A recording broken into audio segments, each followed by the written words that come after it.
बिस्मिल्लाहिर्रहमानिर्रहीम, अस्सलाम वालेकुम। आपका दोस्त सलमान हैदर। दुआ है परवरदिगार से कि उसने आपको और आपके अहल खाना को अपनी हिफ्ज़ अमान में रखा हो। ईद का दूसरा दिन है पाकिस्तान में, आप सबको ईद की बहुत बहुत मुबारकबाद हो। हमारे वीडियो के दौरान भी आपको पीछे से कुछ टकाटक की आवाज़ आ रही होगी, तो डेफिनेटली कसाई अंकल हमारे पास भी आए हैं, तो वो कुछ जोड़ तोड़ कर रहे हैं। लेकिन कुछ ऐसे कसाई भी हैं जिन्होंने पाकिस्तान पर हमारे बुलाए बगैर आ गए हैं, और वो जो जिस तरह से ज़िबा करने का सिलसिला उनका जारी है, और जिस तरह छोटे और बड़े और खाल भी अब तो उतारने की ज़हमत नहीं गवारा कर रहे हैं, उन्होंने आज कुछ किया। डेफिनेटली मैं आपको IMF के उस प्लान से मुतल्लिक बताएं, लेकिन मेरी टॉप स्टोरी जनरल बाजवा साहब से मुतल्लिक है। उनके अपने साथी ने उनके ऊपर चार्जशीट पेश किया है, और जिसको झुटलाया ही नहीं जा सकता।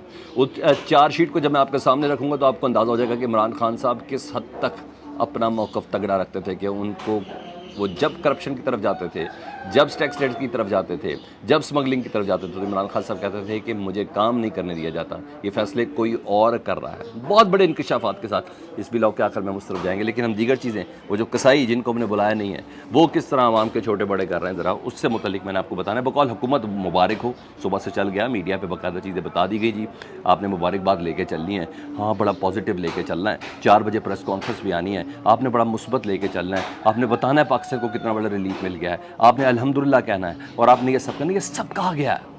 और बकौल मैं भी अल्हम्दुलिल्लाह जैसे अल्फाज इस्तेमाल करता हूँ, क्योंकि इसहाक डार साहब बोल रहे हैं, जिन्होंने अब 4 बजे प्रेस कॉन्फ्रेंस करनी है वज़ीर आज़म के हमरा। तो IMF का इस पैकेज के 2-3 हिस्से हैं। पहले मैं ज़रा पहला हिस्सा आपके सामने बयान करूँगा, फिर आपको बताऊँगा ये है क्या, ये चल क्या रहा है हमारे साथ, ये हो क्या रहा है, और इमरान खान साहब के लिए अब कौन सी मुश्किलातें इस पैकेज के बाद, वो कदगनें वो सारी ख़त्म होती जा रही हैं। तो इसहाक डार की सबसे पहले नाकामी है जी, ये जो पैकेज मिला है, जिसको आर्जी पैकेज मिलते हैं, जिसको इंटरम पैकेज की बात करते हैं, ये $6.5 अरब का था, जिसको $3 अरब का कह के कहा कि बहुत बड़ी कामयाबी मिली हुई है जी। ये बिल्कुल इसहाक डार साहब की नाकामी है। कितने माह जलील होने और कितने माह आवाम को जलील करने के बाद ये IMF की वो तमाम शराइत उन्होंने पूरी की, जो 1 साल पहले या 10 महीने पहले से बाकायदा तौर पर मिफ्ता इस्माइल साहब कर रहे थे। यानी उन्होंने सिर्फ़ और सिर्फ मिफ्ता इस्माइल को निकालना कहीं से जस्टिफाई कर ही नहीं पाए, बल्कि उनसे ज़्यादा मज़ीद जलालत हमने समेट ली पाकिस्तान ने इनकी शक्ल में। मगर आले शरीफ के असूल हैं, तो ज़ाहिर बात है ये आले शरीफ में आते हैं, ख़ानदान आजकल आल में समधी भी आ जाते हैं, तो वो हैं, तो उनको कोई कुछ कहा नहीं जा सकता। लेकिन ये सब को सब ज़ाहिर बात उन्होंने अपनी लाइन सीधी करनी थी। सिर्फ मिफ्ता इस्माइल जो कर रहे थे तो हो जाता ना, तो शायद आज यहाँ पाकिस्तान इस वक्त जलील ना हो रहा था, जिस तरीके से सब कुछ किया गया। तो ज़ाहिर बात है IMF को मनाना था, तो और मिफ्ता को जो काम कर रहे थे वो बहरहाल ठीक तो था, लेकिन मिफ्ता को नाकाम साबित करना था जो कुछ भी। लेकिन बहरहाल इसहाक डार साहब ने पाकिस्तान पर मुश्किलात का ये नया पहाड़ जो गिराया, और ज़ाहिर बात है अपनी अना में, अपनी ज़िद में कि मैं सबसे बेहतर हूँ, आगे भी गारंटी दी हुई थी, मुझे बुला लें सर, मैं ही निजात दहिंदा हूँ पाकिस्तान का। इस मुल्क में एक ही वज़ीर ख़जाना जो आज तक काम कर सका, जो करेगा, मैंने माजी में ये सब किया है। तो ज़ाहिर बात है ये करते तो उनके अपने सारे केसेस ख़त्म होते, वो केसेस ख़त्म हुए। ये करते तो जब साबित करते अल्फाजों के ज़रिए, अगले भी इतने अक्लमंद नहीं है ना कि भाई मैं ही आपका निजात दहिंदा हूँ, मेरे ही, तो तभी मैनेजमेंट अकाउंट इसहाक डार साहब के पाकिस्तान में सारे बहाल हुए, तभी सील हुई जायदादें जो हैं वो सारी बहाल हुई। तो ये साबित करना था। बहरहाल उन्होंने तो अच्छी अल्फाज खेल गए इसहाक डार साहब, और अगले भी खिलवा गए। अच्छा, जो कुछ भी था, अच्छा वो ये तमाम चीज़ें तो हो गई। तो लेकिन इसहाक डार साहब का जो चिड़चिड़ापन था वो IMF को बड़े अच्छे से पता था। IMF ने मुकम्मल तौर पर इनकार किया था कि इस बंदे के होते हुए हम आपको प्लान नहीं दे सकते, ये बंदे के होते भी हम IMF को प्लान नहीं दे सकते। फिर वज़ीर आज़म साहब रोज़ MD साहब के साथ लगे IMF की, हालांकि ये सेक्रेटरी लेवल की मुज़ाकरात थे, मगर हमने इतनी तजलील कर दी अपनी, काश ये अपने मुंजमद अकाउंट है, अपने अकाउंट्स के पैसे सारे ले आते अपने ख़ानदान के, तो पाकिस्तान के कर्जे क्या मर्दल मुस्तकबिल का भी अकाउंट सारे चल रहे होते। लेकिन अब खबर जो है वो ये है कि सेक्रेटरी ख़जाना इमदाद बोसाल और प्राइम मिनिस्टर शहबाज शरीफ ने बराह रास्त इस मामला को हैंडल किया। कोई ताल्लुक़ नहीं है इसहाक डार साहब का इस पैकेज के साथ।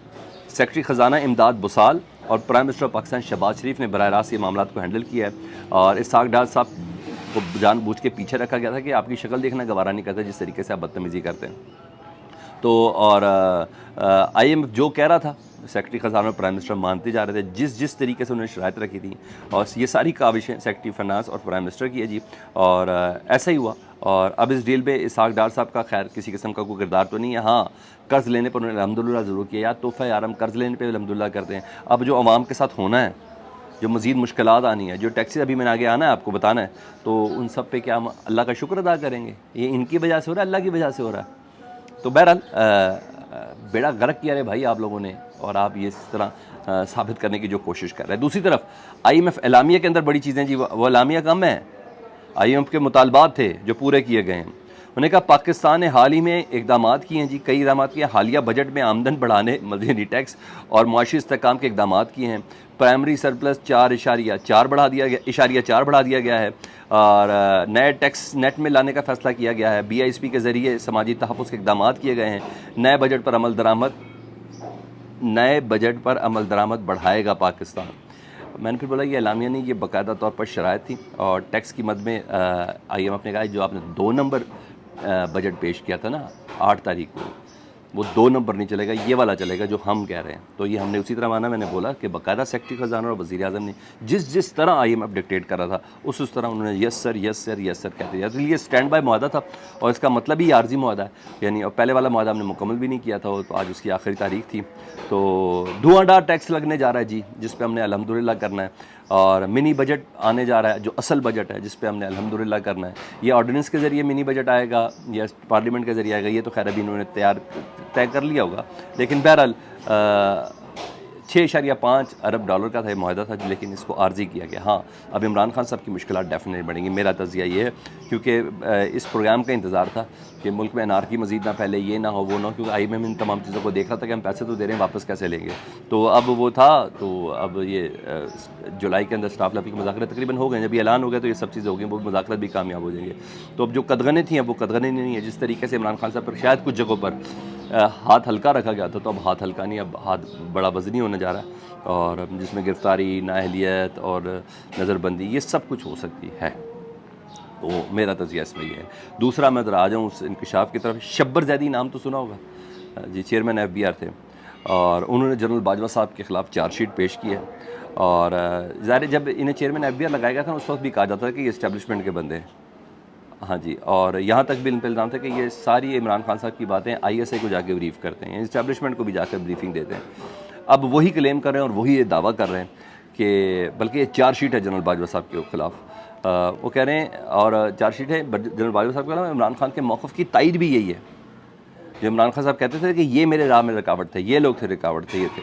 और शब्बर ज़ैदी कहते हैं कि जब मैं चेयरमैन FBR था तो बाजवा साहब मुझे किसी काम से नहीं रोका। जब मैं चेयरमैन FBR था तो बाजवा साहब ने मुझे किसी काम से नहीं रोका, लेकिन जब मैं प्रॉपर्टी टैक्स और स्मगलिंग पे हाथ डालने लगा तो जनरल बाजवा ने कहा कि इस स्मगलिंग का जिन इतना बड़ा हो गया है कि इसको ख़त्म करना नामुमकिन है। शब्बर ज़ैदी, बाजवा साहब ने कहा स्मगलिंग का जिन इतना बड़ा हो गया है कि इसको ख़त्म करना नामुमकिन है, इसलिए इसको रहने दो। स्मगलिंग वाले मामले पे हाथ ना डालो, इसको रहने दो। प्रॉपर्टी टैक्स की जद में हमारे अपने लोग आ जाएंगे, इसलिए इसको रहने दो। प्रॉपर्टी टैक्स की जद में हमारे अपने लोग आ जाएंगे, इसलिए हाथ होला रखो। ये कह रहे हैं जनरल बाजवा साहब चेयरमैन FBR को।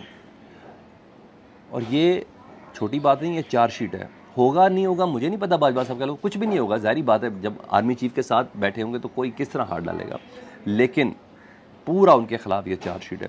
और इमरान खान साहब तो कह सकते हैं ना, देखें मेरे मौक़िफ़ की तस्दीक हुई, ये मेरे साथ कर रहे थे, और ये सब है। चलो कोई शब्बर ज़ैदी साहब कोई बुला के पूछ रहे है ना, मज़ेदार बात। ये हो रहा है हमारे साथ। फीडबैक से मुतल्लिक़ ज़रूर आगाह करें, और वीडियो ऑथेंटिक लगी हो तो चैनल सब्सक्राइब कर दें, इसलिए बटन दबा दें। अपना बहुत ख्याल रखें। अल्लाहुम्मा सल्ली अला मुहम्मद व आले मुहम्मद।